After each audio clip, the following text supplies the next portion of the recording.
with the U.S. That's as the president announces a new trade deal with India. He says India's agreed to stop buying oil from Russia and to buy more from the U.S. and maybe Venezuela. We now go live to NTD's Washington correspondent Mari Otsu at the North Lawn of the White House. Mari, good afternoon.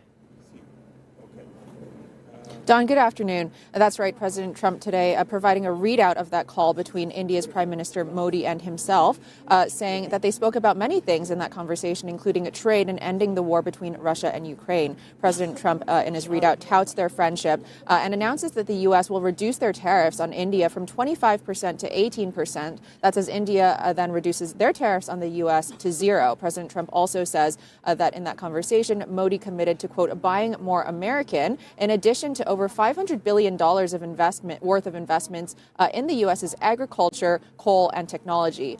Meanwhile, President Trump also says that the U.S. may make a deal with Cuba, that the U.S. is currently talking to, quote, Cuba's highest people. Take a look.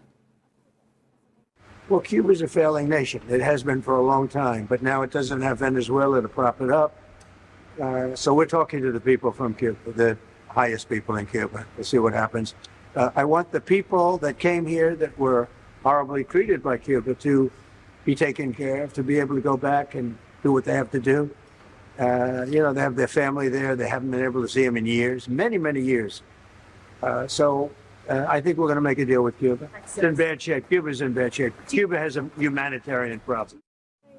This comes just a few days after President Trump signed an executive order declaring a national emergency over Cuba and threatening tariffs on any nation that is providing oil to the communist regime there. And in the order, he blasts the regime for harboring adversaries, persecuting dissidents, spreading communist ideology throughout the Western Hemisphere, and for threatening the U.S.'s national security. The order says that Cuba aligns itself with, quote, numerous hostile countries, transnational terrorist groups, and malign actors adverse to the United States, naming China, Russia, Iran, Hamas, and Hezbollah.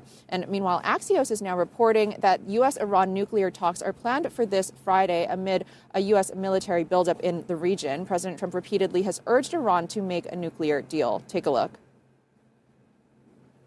So you figure out where your thinking is right now with Iran, if you are making a final decision on what you want to do. I mean, I certainly can't tell you that, but we do have very big, powerful ships heading in that direction.